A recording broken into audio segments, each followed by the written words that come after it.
내가 백스윙이 이전과 좀 달라. 팔로우로 나가는데 이상하게 잘 안 나가네. 오늘은 제가 꼭 말씀드릴 3가지가 있습니다. 이 부분 지키시면서 열타 줄일 수 있는 방법으로 해보겠습니다. 그럼 시작하겠습니다.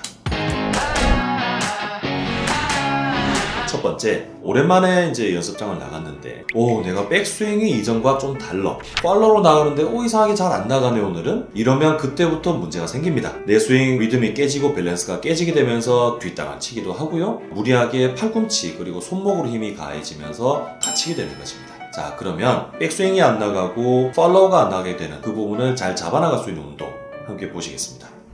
어깨 비롯한 흉추의 가동성을 증가시키는 이 운동 꼭 기억하십시오. 요즘 골프 치시는 분들 많으시죠? 저는 백스윙이 안 돼요. 팔로우 갈 때는 이렇게 왜 비슷한 느낌으로 잘 가지가 않죠? 뭔가 뻣뻣해요 라고 하시는 분들이 많고, 또는 오랜만에 치는데 스윙 너무 안 나옵니다 라고 하시는 분들 많은데, 많은 경우가 이 흉추 등의 가동성이 굉장히 제한되어 있는 경우가 그 원인입니다. 그리고 목에 대한 부분, 도수치로 30회 40회 받았는데 똑같아요, 거북목은 교정이 안 되는 건가요? 라고 하시는 분들도 많은데, 그 답을 등에서 찾으셔야 됩니다. 팔 길이 차이가 나는지, 또는 내가 가만히 편하게 섰을 때 어느 한쪽 손등이 더 많이 보이는 경우는 없는지, 이렇게 쉽게 평가를 해보시고요. 이렇게 앉아서 평가하는 방법이 있습니다. 어떻게 하느냐, 베개를 다리 사이에 한번 껴볼게요. 아래쪽 골반을 움직이지 않고 아래쪽 허리를 움직이지 않겠다는 부분입니다. 그 다음에 내 양팔을 이렇게 포갤 거예요. 내 가슴 축이 최대한 호흡을 내쉬면서 바깥쪽을 향하도록 회전을 해볼 겁니다. 이랬을 때 후 하는 회전과 함께 저는 여기까지밖에 안 가요. 반대로 후 했는데 저는 더 안 가요. 흉추 회전을 했을 때 가는 정도가 한쪽 그리고 반대쪽이 이렇게 차이가 날 경우에는 밸런스가 깨져 있는 경우입니다. 가동성이 정상적으로 건강한 상태가 될 때는 어떤 것이냐, 흉추의 축이 내 어깨 선까지 가는 정도가 건강한 상태입니다. 자, 지금 제가 말씀드리는 등 운동 꼭 따라해 보십시오. 쉽습니다. 라운드 숄더라고 하죠. 이렇게 말려있는 상태에서 지내게 될 때 첫 번째, 앞쪽에 있는 근막들이 너무너무 긴장이 많이 됩니다. 그래서 몸 전체가 계속 말려있는 상태가 되죠. 두 번째, 말려있으면서 균형까지 깨지는 이 날개뼈의 밸런스를 잡는 운동. 세 번째, 거북목까지. 우리가 이렇게 돼 있으면 이게 목이 빠져있는 게 편한 자세예요. 좋은 자세란 뜻은 아닙니다. 하지만 우리가 좋은 자세를 만들기 위해서는 다시 원래의 밸런스를 찾고 목 역시도 제자리를 찾아나가도록 해야 됩니다. 일전에 거북목 스트레칭 운동 방법에서도 말씀을 드렸는데 합쳐서 제가 종합해서 말씀을 다시 드리겠습니다. 첫 번째 방법, 팔꿈치를 편 채 쭉 수평으로 올려놓으세요. 두 번째, 손등이 하늘을 보도록 할 거예요. 여기서부터 뭔가 당겨지는 느낌이 듭니다. 이때 주의하실 부분, 어깨가 딸려 올라가지 않게끔 팔꿈치는 펴고 가능한 내려주세요. 자, 여기에서 새끼손가락이 위로 더 올라오게끔 돌려주세요. 자, 여기에서 다음 단계로 손바닥을 아래로 이렇게 내리실 거예요. 그러면 여기에 있는 근막 전체가 당겨지는 부분이 느껴지실 겁니다. 2단계는 여기에서 우리가 팔꿈치를 옆구리에 붙일 겁니다. 이렇게 날개뼈 균형이 흐트러져 있는 부분, 이 밸런스를 다시 잡아나갈 거예요. 그래서 날개뼈 사이에 점이 있다 생각하시고요. 그 점 사이로 내 전체 날개뼈를 뒤로 아래로 내릴 거예요. 근막을 스트레칭한 1단계에서 팔꿈치를 옆구리에 붙이면서 이렇게 옆에서 보세요. 아직 목은 하지 않았습니다. 2단계로 내려주세요. 3단계는 여기에서 우리가 목 스트레칭 할 때 나왔던 방법, 고개를 좌우로 최대한 크게 5번씩, 끝나면 위아래로 5번씩. 자, 이때 어깨 말려 올라가면 안 됩니다. 팔꿈치 그대로 옆에 붙이고요. 스트레칭 하는 거 그대로 유지하면서 하십시오. 자, 그 다음에 마지막 크게 벌리는 거 5번까지. 그러면 여기에서 어깨 밸런스가 잡히고요. 앞쪽 근막 스트레칭 된 상태에서 목까지 다시 리셋되게 됩니다. 그러면 우리가 원하는 거북목 그리고 등 밸런스 깨진 부분, 앞쪽 근막이 긴장되어 있는 부분까지 한 번에 잡으실 수 있어요. 자, 기억해서 이 3단계 스트레칭 방법 꼭 해보시기 바랍니다.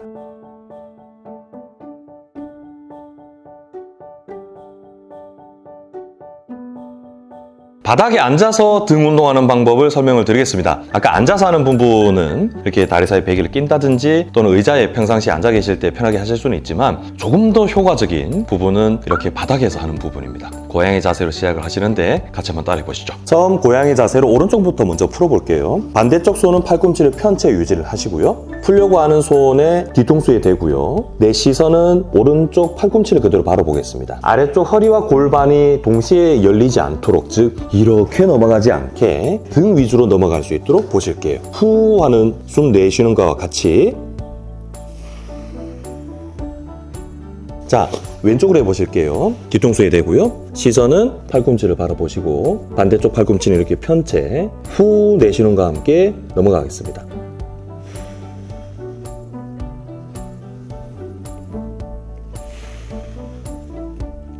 자, 여기에서 전체가 열려버리지 않게 주의하시는 걸 기억하십시오.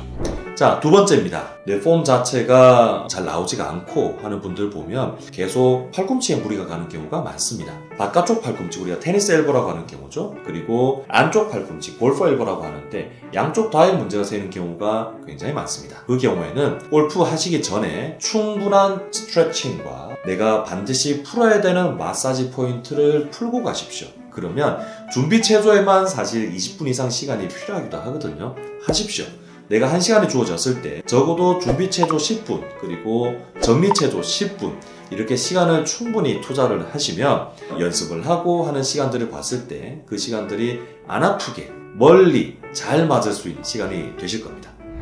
모든 스트레칭의 원칙은 어떻게? 아프지 않은 상태에서 최대한 팔꿈치는 최대한 뻗습니다. 그 다음에 반대쪽 손으로 여기 있는 손등 부위를 지그시 당겨주세요. 정리하면 팔꿈치를 펴고 반대쪽 손으로 손등 부위를 지그시 누르는데 이때 반대쪽으로 좀 더 비틀어서 하면 스트레칭이 좀 더 효과적으로 될 수 있습니다. 항상 최대한 스트레칭을 한 상태에서 이제 하나, 둘, 셋 해서 10까지 세셔야 됩니다. 아시겠죠? 자, 팔꿈치를 똑같이 펴고요. 반대쪽 손으로 이 손 끝 마디들을 잡는다 생각을 하세요. 그 다음에 최대한 아래쪽으로 당겨서 손바닥도 당기는 느낌이 들어요. 여기에서 10초 세면 되세요. 나는 오른쪽 팔이 아파. 그럼 오른쪽 팔만 하느냐? 아닙니다. 항상 양쪽을 같이 하셔야 돼요. 내가 오른쪽이 아프기 때문에 나도 모르게 본능적으로 왼쪽을 또 많이 쓰게 돼요. 그래서 왼쪽 스트레칭을 반드시 오른쪽이 아플 때는 같이 해주셔야 되고 양쪽이 다 이렇게 문제가 있으신 분일 경우에 오른쪽이 좀 더 심했던 분들이면 내가 팔을 쓰게 되는 정도가 이제 균등하게 힘이 분배가 되기 때문에 왼쪽도 좋아지는 경우가 그렇게 많습니다.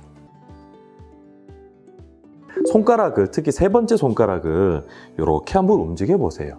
여기 볼록볼록 움직이는 근육 보이세요? 네, 이 부위를 엄지손가락으로 마치 기타줄 튕기듯이 해볼게요. 마사지를 천천히 이렇게 손가락이 이렇게 움직여지는 정도까지 자극이 되면 굉장히 마사지가 잘 되는 겁니다. 한 번 할 때 10번에서 적어도 30번까지 해주시면 도움이 되십니다. 두 번째, 바깥쪽 테니스 엘보가 있을 때는 또 중요한 마사지 포인트, 이 팔 오금에서 살짝 아래쪽, 이 손마디 하나 쪽 아래 정도로 이제 내려가면 여기 부위가 또 긴장이 많이 되는 포인트예요. 여기를 지그시 엄지손가락으로 눌러서 마사지를 해드릴게요. 시계 방향, 반시계 방향, 이런 식으로 한 번 할 때 어떻게 해요? 10번에서 30번 정도 하시겠습니다. 그렇게 몇 번? 적어도 3세트 정도는 하세요. 자, 마지막 세 번째 포인트는 어디냐? 여기에서 어깨 봉제선 있는 부위까지 쭉 선을 잇는다고 했을 때 이 선에서의 아래쪽 3분의 1 지점이에요. 이쯤입니다. 여기가 또 중요한 근막들이 긴장이 많이 되는 포인트예요. 그래서 여기 부위를 2, 3번 손가락으로 지그시 눌러서 마사지를 해주시면 굉장히 도움이 됩니다. 아래쪽 3분의 1 지점이 있어요. 마치 알통 시작하는 이 지점 즈음이에요. 엄지손가락으로 지그시 눌러서 마사지를 하다 보면 으악 하고 통증이 심하게 호소하시는 분들이 많고요.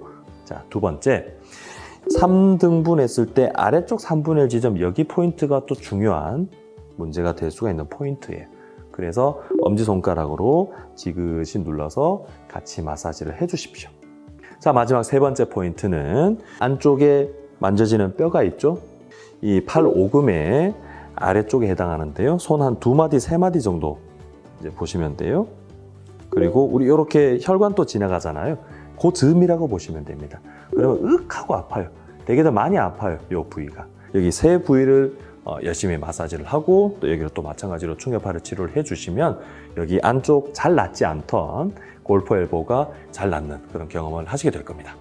앞서 소개해드린 엘보 스트레칭하는 방법들, 마사지하는 방법들 꼭 기억하셔서 준비 체조 때 하시고요. 기억하십시오. 정리 체조 때도 꼭 같이 하셔야 됩니다. 그러면 치고 나서의 피로감과 그 다음 이어서 나가실 때도 무리 없이 하실 수가 있습니다.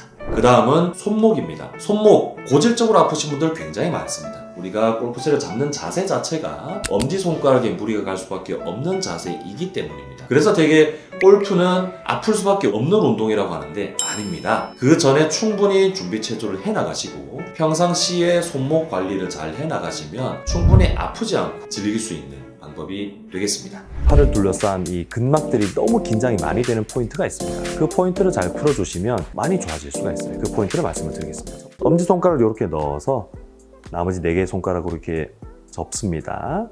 그 다음에 아래쪽으로 지그시 내려요. 어떻게? 아프지 않은 선까지 내릴게요. 이렇게. 스트레칭. 중요한 스트레칭 방법입니다. 치료에 병행해서 이런 스트레칭하는 방법들이 굉장히 중요하고요. 또 다른 마사지하는 방법도 가르쳐 드릴게요.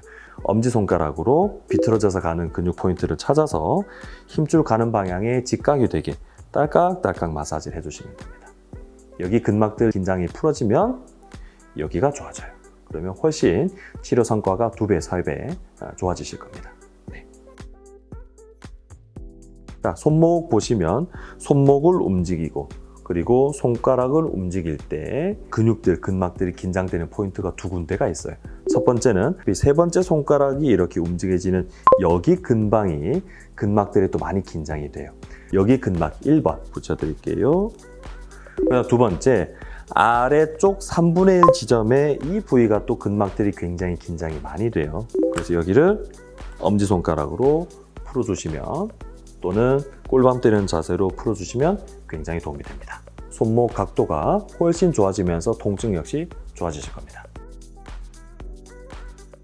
이렇게 PC 작업을 많이 하면서 손을 이런 식으로 많이 쓴다든지 또는 무거운 걸 이렇게 든다든지 하는 그런 생활 습관이 문제가 되는 분들이 많으시죠. 그런 경우에는 그런 습관들이 쌓이면서 팔을 둘러싼 이 근막들이 너무 긴장이 많이 되는 포인트가 있습니다. 그 포인트를 잘 풀어주시면 근막 때문에 아픈 요소들은 많이 좋아질 수가 있어요. 자, 그 포인트를 말씀을 드리겠습니다. 첫 번째, 3등분 했을 때 아래쪽 3분의 1 지점입니다.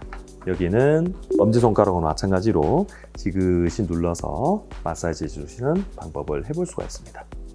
두 번째 마사지 포인트는 여기에서 손을 바로 맞은편으로 갔을 때 만나는 포인트예요. 여기 두 부위를 마사지 해주시면 척척 부위 통증이 많이 좋아지십니다. 세 번째, 여기에 또 콩알뼈처럼 만져지는 부위가 있습니다. 그 지점 즈음으로 해서 보셔서 여기를 지그시 눌러서 마사지를 하십시오. 그러면 여기가 찌릿찌릿하고 느껴지는 통증이 또 올 수가 있어요.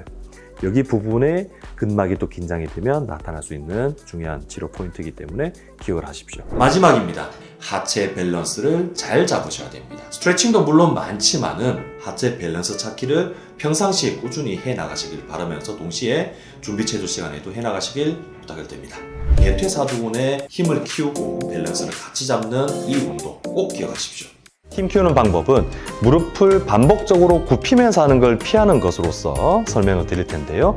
어떤 환자분들도 하실 수 있습니다. 밸런스 감각까지 찾을 수 있는 중요한 방법입니다. 한쪽 다리는 오른쪽을 마치 짝다리 짚듯이 힘을 꽉 주실게요. 오케이. 자, 그 다음에 반대쪽 다리는 무릎을 굽힐게요. 근데 굽혀서 이렇게 튀어나오는 게 아니라 굽히는 다리가 반대쪽보다 절대 튀어나오지 않게 굽힐게요. 90도 정도 굽히겠습니다. 그 다음에는 다리를 벌릴게요. 이렇게 벌립니다. 그러면 외전근이라는 근육이 자극을 받게 돼요. 자, 그 다음에 뒤쪽에 있는 햄스트링 근육도 자극을 받게 돼요.